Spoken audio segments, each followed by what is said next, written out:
The Ramban says in this week's Parsha that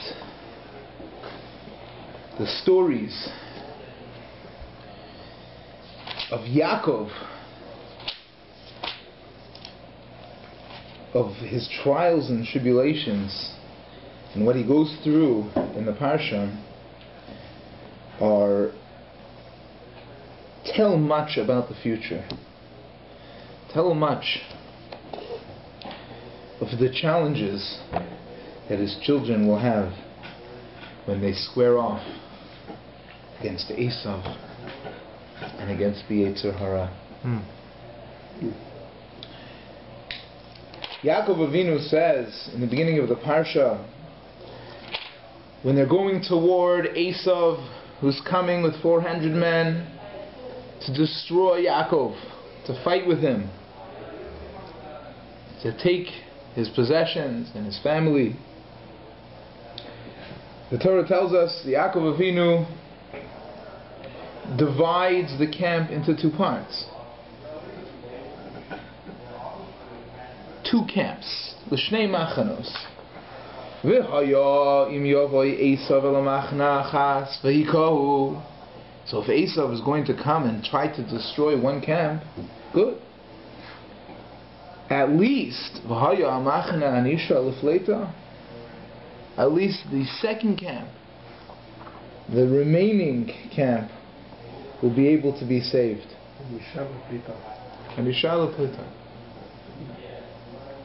Now, it's a little bothersome, because why can't Esav destroy both camps? Well, he'll be busy with one camp, and the other camp will go different sides. Didn't he organize it from less loved to the more loved ones? Like layers? I'm not sure exactly how it was divided. Like Rachel will be the last one? Perhaps. But That's still. That's what they encountered him. Yes. Yeah, it's in defense. In defense. So it'll be an extra battle for the people of Esav. But what's... Yeah, I mean, what's the Machna Nishar Lefleitam? Says the Ramban that perhaps this is something that Yaakov is trying to ingrain into the nature of our fight with Esav. Or perhaps it's a foreboding of the way that Esav fights with Yaakov. The people of Esav, of course, fill the entire world. Halacha bi Yisrael she'esav sonei es Yaakov. We know Esav hates Yaakov. It's a halacha, it will remain true. Halacha bi Yedua she'esav sonei es Yaakov. Esav hates Yaakov. And Esav, many countries around the world, Taman, Omar, Kenaz, as it says in the end of the Parsha, they're spread out. Says the Ramban, there won't be a time ever when the entire Esav wants to kill Yaakov. There will be always a place for where Yaakov can go to escape. Right. There will be some Esav that will open their arms to Yaakov. Even if one Esav wants to kill Yaakov, the other Esav will accept Yaakov. And that's what Yaakov is doing over here. That even if one camp is hit, is smit, is destroyed, there will be another camp that will be saved. The Ramban says this is telling us what's going to be in the future. If the Europeans seek to destroy us, the Americans will open up their arms and embrace us. To the limit. Rabbi Heber says the same thing. Yeah. Lest we forget, though,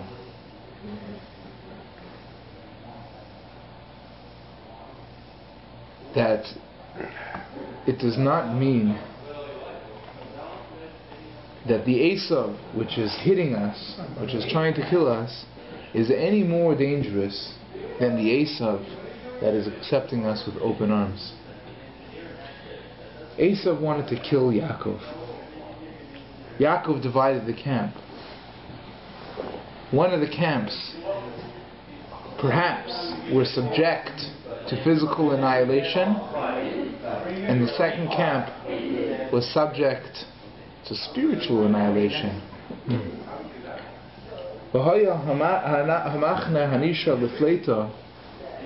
From physical death, but from spiritual death, there's no guarantees. There's a second battle that has to be fought. It's the physical battle, the camp that fights the physical battle, and the camp that fights the spiritual battle. And sometimes you fight it at the same time. We must remember, halacha b'yadua she'esav sonei es Yaakov. They want to destroy us. It's impossible that half of Esav is going to accept us with open arms with the intention of saving us. They hate us. Elamai. They're targeting our spirituality. As we mentioned a couple weeks back, Bikesh, Lavan, Arami, to destroy everybody. How? Where do you see that he meant to physically annihilate us? No. We explained in the Shir that Lavan Arami wanted to destroy our spirituality. It was the neshika, the kiss. That's what he wanted to do.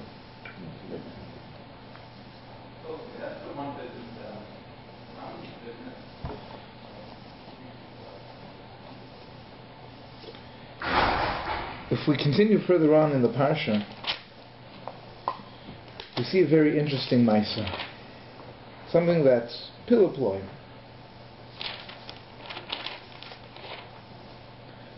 Yaakov, on his way, he's about to fight with Esav, and he starts worrying.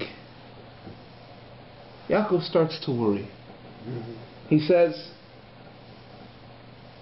"Katointi mikola chasodim mikola emes asher asisa esavdecha."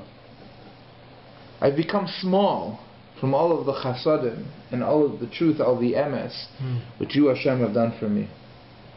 Ki v'makli avarti as yardin hazeh. With my stick, my stick, I passed the Yarden. Perhata hayisi l'shtei machanos. Idamnus Hashem hatzileini no miyad achi miyad Esav. And Yahweh v'ikani im albanim. And you said, Hashem, you're going to do good for me. What does katointi mikola chasadim mikola emes mean? Made small. So Rashi says, katointi mikola emes chasadim nismatu zechuyosai al yedei hachasadim. My merits have become small. Decrease, Through the chasadim and the emes which you have done to me. You've already given me so much. I've used up my schusim. So who says you're going to save me now? Is that not a contradiction to B'tachan? How could Yaakov Avinu say that? If I'm boteach in Hashem, He will save me. But if he isn't, he won't. So what does it mean? Yaakov Avinu was questioning, maybe Hashem won't save him? What sense does that make? It says in the pasuk even more. Vayira Yaakov ma'oid v'yetzer loi v'yachat zam asher ito. He got scared. He got scared? Yaakov Avinu was scared? We would get scared if Esav was coming with 400 men, but Yaakov Avinu should get scared? What sense does that make? Rashi says, Vayira Shema Yeharik. He was afraid that he might get killed. Yaakov Avinu was afraid of being killed? Or kill somebody.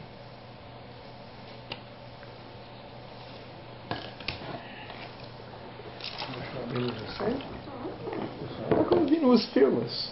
He went to the open. He trusted in Hashem. That was it. Then what happens? Yaakov Avinu encounters a malach. What happens? So the Medrash tells us that he left some pachim Ketanim back on the other side of Nar Yabok, and he went back. What happened? Vayivaser Yaakov levado, vayeavek ish imo, adalos shachar. He fights with a malach. Overnight. There's an ish. A malach comes and fights with Yaakov. Very strange thing. Malach. Chazal tell us who is the malach. The Sarah Shel Esav. Edom. Right? Who's the Sarah Shel Esav? Gemara says, who Satan? Who Yetzer Hara? Who Malach HaMavet? This was the Sarah. Yeah. The Sarah Shel Esav. And Yaakov fights with him. Not only does he fight with him, it actually takes a while. Fearless fight. Until the Alois HaShachar, until the sun comes up, he fights with him. Strange. Fighting with a malach. And winning. Yeah. Then at the end, the malach sees he's losing, so he hits him bekaf yirecho, hits him on the Gid Anasha. Right? What's going on? There's something here that we're missing. Suspicious. And then says the Torah, Al Kain lo ye'achol b'nei Yisrael is Gid Anasha. So therefore we don't eat it. What is not eating? What does that have to do with anything? Yeah. So the malach hit the Gid Anasha. We don't eat the Gid Anasha. What does one have to do with the other? What does one have to do with the other? Then the malach says, Yaakov has him actually pinned down, and he says, Shalcheni, ki Allah shachar, send me, because the sun's coming up. So Rashi explains why is he asking to go? Not because he wants to get out of the pinhold, but Rashi says because he has to say Shira in front of Hashem. Shira. It was his turn. In front of Hashem. It was his turn to sing a song in front of Hashem. He had to go just by coincidence, right? Well, it must be a coincidence. No coincidence. No coincidence. Then what happens? He says, "Oh, I shall not let you go." Right? I'm not going to let you go unless you give me a bracha. Imagine getting a bracha from the biggest Rasha in the world, right? It's a real powerful bracha. Now this is the malach of the biggest Rasha in the world. So you're getting a bracha from the malach. Okay. So he says, "What's your name?" Yaakov. No, it's not. It's Yisrael. Now, Yaakov wasn't renamed Yisrael until the end of the parasha. It's a little funny. And the malach calls him Yisrael. Ki sarisayim elokim v'yimanashim atucha. You've become a sar. You become even exalted on malachim because you beat me in this boxing match. And then Yaakov says, "Oh, you think you could ask me my name? I'm going to ask you your name. What's your name?" And the malach answers, "I'm not going to tell you my name. You can't force me to tell me your name. Well, I'm going to tell you my name? No way. Lama zeh tishal lishmi. Lama zeh tishal lishmi. Why are you asking my name? What does Rashi? What does Rashi say? Ein lanu shem kavua. They changed name. Right. Rashi doesn't say that he refused to answer the way I described it. Rashi says no. He told him we don't have set names. Our names changed based on the shlichus that we're being sent on. Quite strange. The Torah says that the malach asked him, "Why are you asking my name?" Rashi explains, no, that's not what it means. What does it mean? Why are you asking my name? Why are you asking me for a name? I don't have a name. My name changes. What is your mission? A little bit funny. What's going on here? Monkey business. What happens after the story? We know Yaakov and Esav make up. Yaakov gives him lots of presents. Right? With M in the end. So what does Esav say? Nah! I don't need your presents. I have a lot. I have a lot. I have. Yesh li rav. And then Yaakov says, no, come on, take it. We've heard this kind of story before, right? With that Twist my arm. Yeah, okay, fine. You can take it. If you insist, fine, I'll take that $1 million from you. You didn't really have to give it to me, but whatever. I'll do you a favor and take it. A taiva. I'll do you a favor, and I'll take it.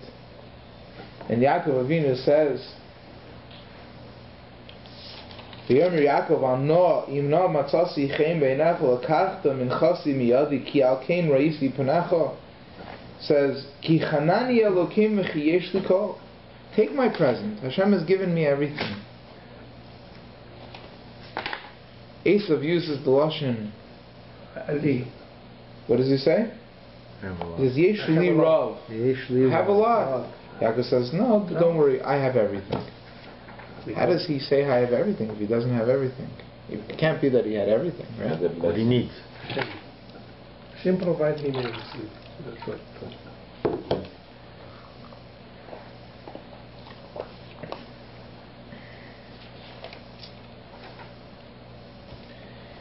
At the end of the story, Vayavo Yaakov Sholem Ir Shechem Asher Beretz Canaan.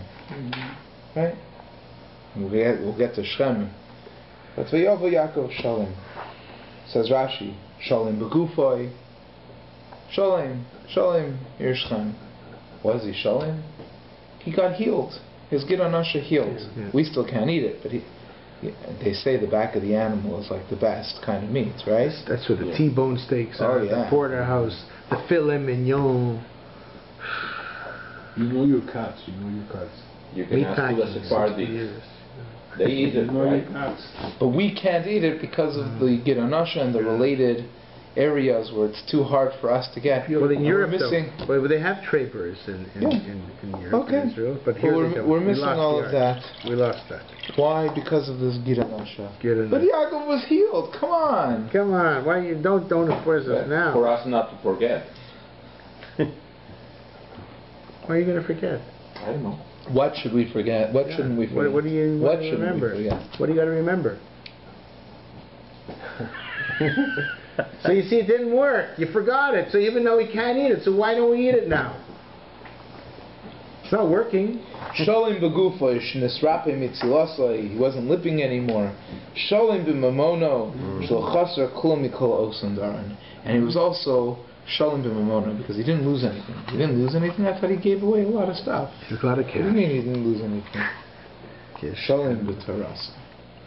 Sholem begufo b'mamono b'tarasa.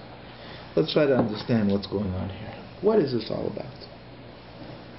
Let's fight with the malach. Sholem. He was limping, he wasn't limping. Why is he not? We can't eat the Gidon Asher. Says the Sfas Emes. Tafresh Lamed Chov. Loi Yaakov Yeomer Oid Shmecha. Your name shall not be Yaakov anymore. Ki sarisa im Elokim. It's going to be Yisrael because you've sarisa im Elokim v'im Hanoshim v'tuchal. Beis Shemos Elu Zachu Behem Bnei Yisrael. The Bnei Yisrael merit these two names. There's Yaakov and Yisrael. What's the difference between Yaakov and Yisrael? V'heim bechinas haguf v'hanashama. Yaakov, the akev, the lowest part of the body. Yisrael, ki sarisa, you've become higher. Ki tzorech kol adam l'taken haguf ad sheyachol alav koach nishmato va'az nikra Yisrael. Every individual has to be mesaken his guf, to fix his body, to fix his bodily lust, his ta'avot, his desires. Ad sheyachol alav, such that it should overtake him. There should be a chalois, they say in yeshivish language. There's a chalois, right? It becomes something different. There's a chalois that happens. It becomes, what do you become? You become Yisrael. Koyach nishmasai. We're here on this world to fix our guf until the point where we become spiritual, neshama. V'inyan milchamas Yaakov im hamalach, the idea behind the war between Yaakov and the Malach, ki nishmas adam godla ma'alosa mehamalach ki yadua. Says the Sfasemes, in a few words, he says, there's 3 madrigas. There's 3 levels, 7 levels actually. But within the 7 levels, the human being lives in the olam ha'asiyah, in the world of physical, of action, of maisa. The closest the kotel, right? Malach is not physical. The angel lives in the olam hayitzira, in the world of creations, whatever. And above that is the olam habriya. 3 levels of the spiritual worlds. God lives in the highest world, and then His spirituality transcends through the levels until it becomes not watered down, we can't say, but what we can say is it becomes blurred. This is the 10 sferot? The sferot, filtrated. Yeah. The whole light is filtrated. Sferot, it's like lens. It's filtered. Yeah, the last. Yeah. the 7 and 3, right? That's right. That's how it works. Yeah. So, Chabad is says the Sfasemes, the neshama is higher than a malach. Neshama lives in a world that's higher, the olam habri. Rak shezeh b'bchinas haneshama bilvad. That's only if you look at the neshama as an independent existence. Aval guf hamalach gadlo malach, so al guf adam. But if you look at the guf as independent, so the malach is greater than the guf. So, if you're a guf, the malach wins. If you're a neshama, you win. Ki guf ha'adam ba'olam ha'asiyah, ach Yaakov Avinu alav v'shalom tikein guf ha'yatrizach alios mirkava l'Hashem yizbarach. He fixed his body, literally. He elevated his body, his guf, which means his body, his physical desires, his wanting to eat, his wanting to have the pleasures of Olam Hazeh. He exalted that to be a merkava for the Shekhinah. He only existed for spiritual reasons. He only existed to bring Kvod Shemayim into this world. And therefore he transcended the Olam Asiyah and he went up into a level which was higher than the Malach. Nimtza gam gufay k'may neshama. So Yaakov's guf became a neshama. L'chein gam b'chomer gufay hayolachem im hamalach. So Sasema says, lest one think that this story didn't happen. Yaakov didn't actually physically fight with the malach. He did. He did physically fight. It's not just a metaphor. He did fight with the malach. But how could he fight with a malach if he's human and a malach's not human? How do you fight with a malach if you're... Because his guf was so pure. He transcended the level of malach.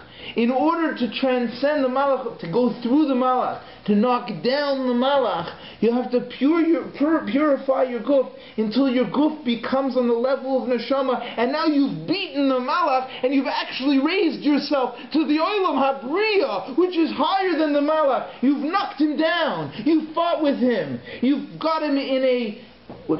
how do they call it? A headlock? A headlock? Full Nelson. Full Nelson? Wrestling. Yeah, a pin. How? You got him. Submission. KO. Down and out for the count.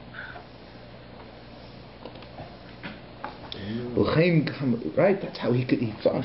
That's what it means. Lo yikare. Lo yikare shimcha od Yaakov. Your name is not Yaakov anymore. Yes, every Jew has the Yaakov in Yisrael. But Yaakov, you've actually now transcended that level of Yaakov. And you've become Yisrael. Right? V'zeh shekasav lo yikare shimcha oiv Yaakov, pirish shegam haguf, shemechuna b'shem Yaakov, even the guf which is normally known as Yaakov, einenu etzlo b'bchinas guf, v'nepach l'ruchnius k'moy neshama. It transcended the level of guf, and now he became neshama. So sense. That's what's happening over here. It's not just Yaakov fights with the Malach. It's teaching us something. It's teaching us a path in our avodas Hashem. We must bring our bodily pleasures to a level where we don't want those pleasures because they're pleasureful. Rather, we live as human beings only for neshama reasons. Doesn't mean you can't have pleasure. Just, that's not our purpose. It's not the pleasure that feels good. It's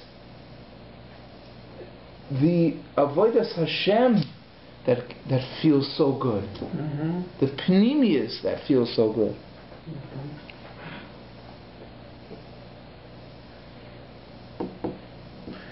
So Sama says, "B'chol ish Yisrael yesh machlokes zeh ben beguf hamaneshama." In everybody, there's a contradiction. Everybody is we're all people. If you say, everybody lives with. What's the expression?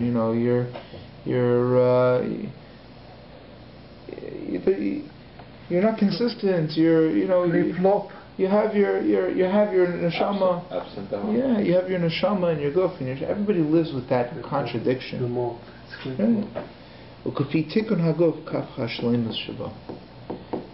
that the person's misaken is guf, the more shalom you're going to be, the more complete. He says that's why Shabbos is called shalom, because on Shabbos also you get your neshama dominates. You have another alai too, so it's more. Yeah. It's interesting. It's another sasamas here. I'm a shmaka word over here. The pasuk says that when Yaakov Avinu told his family, he says when Esav was going to ask you, right? The malachim actually, right in the beginning, and it says Veitzavas Rishon Lemor. Oh, I'm sorry. He's actually commanding his family, like the first camp. He says, "Ki yifgashcha achi Esav achi ushecha lemar l'mi ata va'ana selech u'lemi ela lufanecha." To who are you, and where are you going, and who are these people? So interesting that he divides it into like 3 different questions. Mm-hmm. What are these 3 questions? Mm-hmm. So Sema says that he brings in the Chidush Arim, Ki gam hayetzer hora shal gimel shelos. I think I said this last year. Gam hayetzer hora shal gimel shelos. The Yetzer Hara asks us these questions. Shiva Mishnah, in the Mishnah on Avos, Me'ayin basa. Right? He asks, L'mi ata? And who are you? Me'ayin basa. Right? K'dei lahavi daiga v'atzvut. He wants to bring worry and depression. Right? V'tzrichin lihischazik u'lahashiv elav. And we have to answer the Yetzer Hara. The Yetzer Hara asks us, L'mi ata? Right? Me'ayin basa. V'ana selech, la'anata olech. Right? Ulemi ela lefanecha. Right? Ulemi asid litin dim v'cheshbon. Right? The Yetzer Hara is going to ask us these questions to try to depress us. And we have to be mischazik. We have to answer these questions the proper way. Lahashiv elav. And how do we answer? V'amarta. La'avdecha Yaakov. We belong to Yaakov. What does it mean we belong to Yaakov? La'avdecha Yaakov. La'avdecha Yaakov. Our Yaakov, so someone says, our Yaakov is an Eved. Al yidei habitul l'klal Yisrael shechavivim l'lav Yisborach. La'avdecha Yaakov. We're an Eved. We're Yaakov the Eved. We're an eved to the Rabbanu Shalom. We're mevatel ourselves to the Rabbanu Shalom. That's how we answer. So yeah, what are we from? Atipas Rucha. Yeah, it's true. But we're an eved Hashem. We're batel to the Rabbanu Shalom. Mincha hi shlucha, it says, right? Mincha hi shlucha la'adoni la'esav. It's a mincha shlucha. It says Sasemes, mi darkoi lahavi mincha. Right? It's an expression. Mishnah says, who brings normally a korban mincha? An ani. Right? Yeah. And even though he only brings a mincha, he doesn't bring a big korban. Ma'ila alav ani ki'ilu masar es nafshai. Right? It's as if he brought, he was moister nefesh to bring even a mincha, so it's as if he brought his entire, right? Kilu hikriv is nafsho. It's as if he brought his entire self. Mesiras nefesh. Mincha hi shlucha. It's a mesiras nefesh. Our whole lives is avdecha Yaakov. And we do it with mesiras nefesh. Right? Like an ani who gives the last few pennies. Right? Mi darko l'hisnadiv mincha ani. Mal alav kilu hikriv nafsho. And what? La'adoni le'esav. What does that mean? Al yidei avoida rabba neged hayetzer hara chashuv l'fanav yizbarach kol ma shebnei Yisrael oisem af ma'at k'may harbe. If we're going to get up and fight against the Yetzer Hara, the Rabbeinu Shalom is machshiv that. He acknowledges that we got up to fight as if we brought our entire guf. That's what we have to answer to the Yetzer Hara. Avdecha Yaakov. Mincha hi shlucha. There's mesiras nefesh. There's bittul. We're trying our best. We're fighting against the Yetzer Hara. We're being mevatel our guf. We're trying to elevate all of our desires, that we don't want the physical pleasures anymore. We're trying our best. We don't want those physical pleasures. Rather, what we want is to bask in spirituality.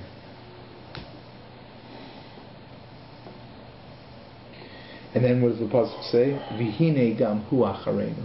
Meaning, they were referring to Yaakov. It says Sasemes, you know what? Vihine gam hu acharenu kayal Hashem yisbarach. It's going on Hashem. Shetzorach ha'adam l'schazik b'zeh, ki Hashem yisbarach mesayeya la'adam. Hashem Himself helps us. Right? It says, Kol zeh asa Yaakov Avinu avorenu. He did it all for us. The reason He's doing all these little things is for us. He was an usher, he didn't have to give a mincha, he could have given a heves. He wanted to show this expression of mesiras nefesh, of an ani, right? And that's how you get to the Rabbanu Shalom. V'hinei gam hu acharenu.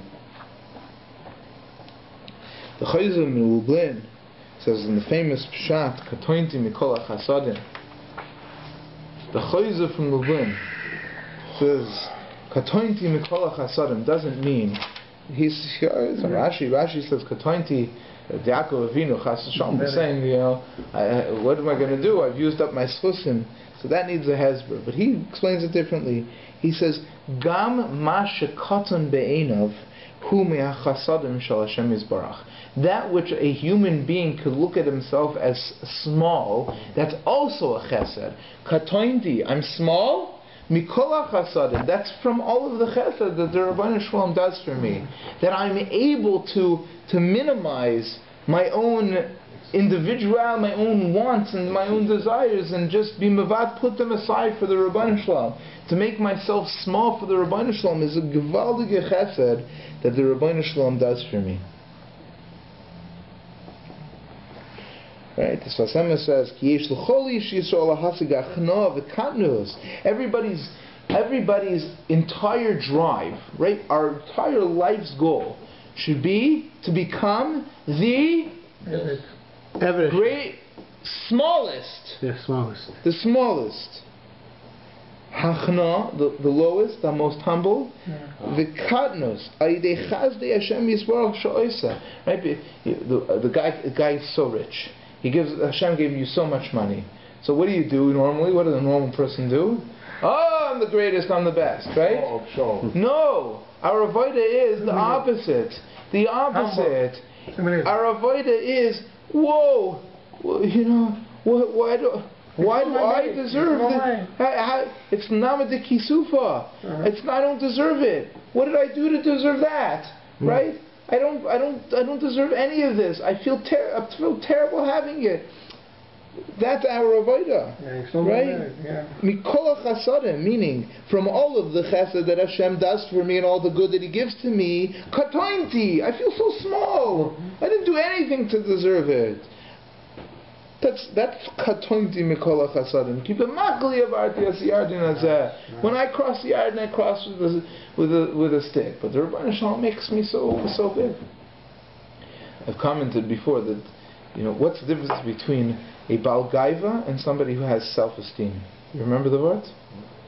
What's the difference between a Baal Gaiva and somebody who's haughty, is a Baal Gaiva, right? And somebody who has good, self-esteem is a positive character trait. Somebody that lacks self-esteem, so he's not able to function properly. He has emotional problems. He has this problem, that problem, this psychological problem. If you don't have self-esteem, you're not confident with yourself. What do you mean, right? Moshe Rabbeinu was the Anav Mikol Adam, but he knew his greatness. So what's the difference between self-esteem and Gaiva? I'll tell you what the difference is. Both people realize how great they are. Both realize how great they are.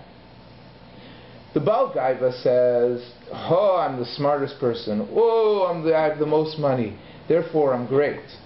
A person with self-esteem says, "Oh, I'm the smartest person around. I have the most money around. Therefore, I'm so small." How much do I owe? Imagine, we'll use a mashal. Right? If a person wins the lottery, he has $10 million. The money's his. Does whatever he wants with it. But if you borrow $10 million from the bank, right? So you don't own $10 million. You can't do whatever you want with it. You're going to have to pay that back sometime. Both people have $10 million. But one is a free man. The other is a Baal Chayv. He's the biggest slave. Eved loive li'ish malveh. He's a slave. He's an eved to that malveh, to that lender. Right? If the Rebbeinu Shalom gives me $10 million, believe me, I'm going to owe him a lot. I'm going to have to pay back that $10 million. The more smart I am, the more amount of money I am, the scarier it is. The more I'm going to have to pay back. I'm confident. The more I'm in debt. I have self-esteem. I recognize it. Certainly, I know I'm great. But this doesn't make me great. I'm a Baal Chayv. I borrowed it. It's like people, they live, they create these businesses. They live just off the bank. Then they live like, one day you're going to have to pay back. Okay? Unless, of course, you take a life insurance policy out on the amounts of your debt. I mean, maybe you won't have to pay back. Who knows? But you just die first. But the point is, a Baal Chayv cannot go around with his head up high. It doesn't make any sense.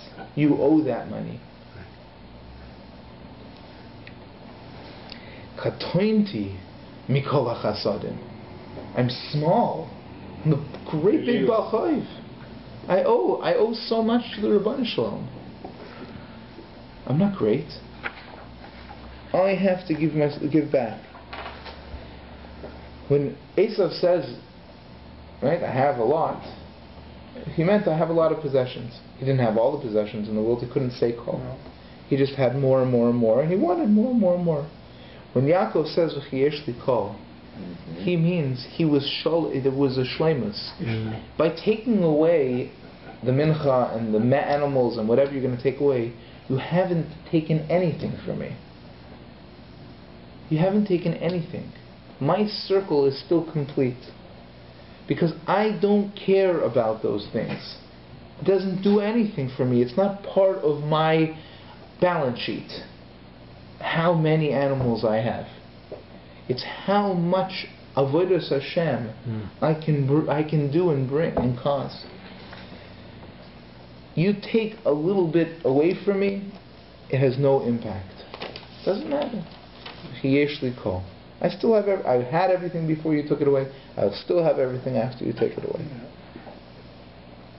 Vayavu Yaakov Shalim, right? Shalim b'gufay. What happened? Shalim b'gufay. What happened in this fight? Yaakov wins, and he transcends the level of Malach. But the Malach hits him. Where does he hit him? In the hindquarters. Get an usher. In the hindquarters. Why does he hit him on the hindquarters? Support of the impurity. Oh, that's what I was going to say. The impurity. That's right. Where does the Yetzer Hara hit us? Where does he make us feel it? In our guf. In the most guf part of the guf.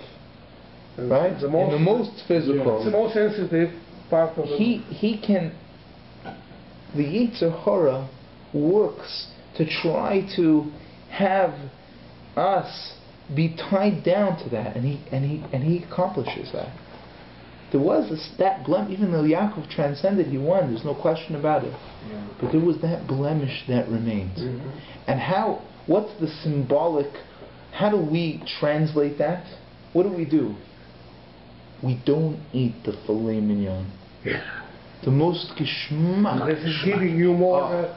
Because why? Because if you would eat, if you would eat it, that would be so geschmack. Yeah. That's exactly where the Yetzer Hara hit us. We're not supposed to eat. Yeah, we're not supposed to eat to give ourselves pleasure. This meat is provoke you to do the filet mignon. Yeah. French stuff. Yeah. We're not supposed to eat. We're not. We're not supposed to be. We're not supposed to eat for our physical pleasure. Right? We can enjoy ourselves. There's no question. But eating is not. It's to sustain our spirituality, to sustain our neshama. Mm-hmm. It's not the physical enjoyment that we're supposed to have. And therefore, that meat, once the Torah answers it, that's what happens, right? The meat becomes symbolic of everything gufni, right? And therefore, we can't eat it. I think this kind of... It's the opposite. It's not that's why the Torah says it's asur. No. Once the Torah says it's asur, that's what happens. Yeah.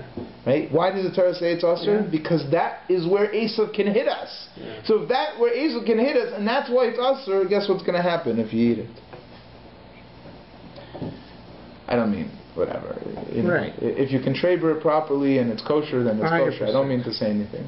I'm just bringing out a philosophical point. Philosophical point. A shkafa point, yes. But when he comes, Vayavu Yaakov Shalim, right? He does overcome. Ir Shchem, he comes Shalim begufoi. Right? He no longer has that Yetzer Hara that hit him. Shalim b'mamoinoi. The loss of money that he had doesn't have the same amount of money as he did before. The loss of money that he had didn't impact him at all. Didn't impact him. Shalim b'Torah. He was complete in his ruchnias, in his Torah. The Michtav Eliyahu, I've said this before, the Michtav Eliyahu says that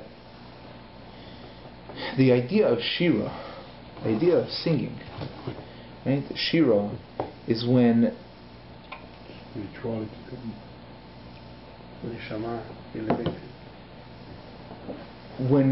something has fulfilled its tachlis, its point, it's reached a point of shleimus, of completion, it sings shira. It sings shira. The whole idea of shira, mission complete. Mission complete. That's when shira comes forth. Yeah.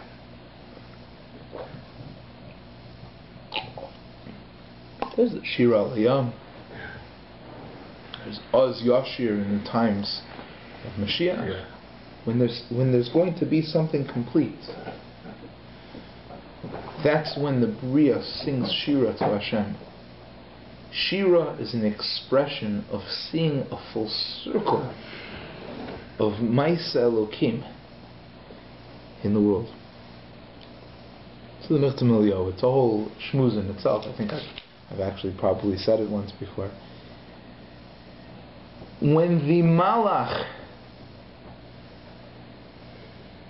completes its mission on this world and why it was created in the first place, that's when it has a turn to say Shira in front, right? All the kids come home and they say, oh, every Malach sings Shira in front of Hashem one time, right? Kaddish, Kaddish, Kaddish, Malachim sing. When do they sing? They sing when they've completed their mission. They sing when they've completed their mission.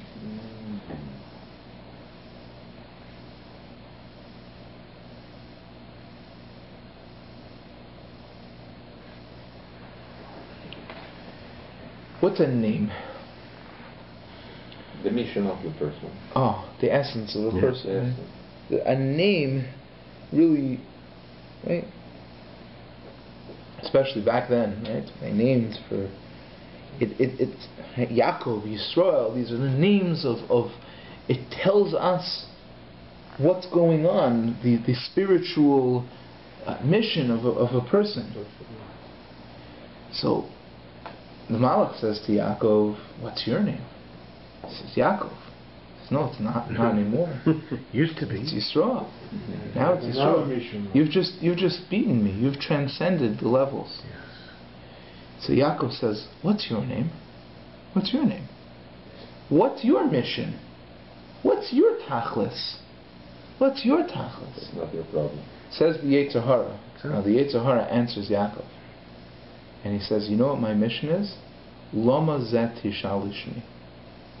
My mission is Lama zet tishalishmi. Says Rashi, or Rashi says, the name changes. Lama zet tishalishmi. The name changes. What does it mean the name changes? Depending, right? I don't have, the Yetzer Hara says, I don't have one specific mission. You know what my goal is? Lama zet tishalishmi. My goal is to challenge you. I don't have a name. The essence that I take on is just a reflection of whatever is going to be the greatest challenge for you. Lama zet tishalishmi. Rashi, names of Malachim don't have set names. It depends what their avoda is. What does that mean? This is the Yetzer Hara talking. What's going on here? What is his name? He doesn't have a name. Why? Because his job changes in his interaction and his fight with every single individual. What is the job of the Yetzer Hara? Temptation. Challenge us. Temptation. Tempt us. Why? Free will choice. So that we could beat him. Right. So that we could pin him down and transcend him. If he wouldn't challenge us, then we'd be stuck on a level. We might be stuck like Malachim. We might just only be like Malachim. But now that he challenged us, now we can step on him.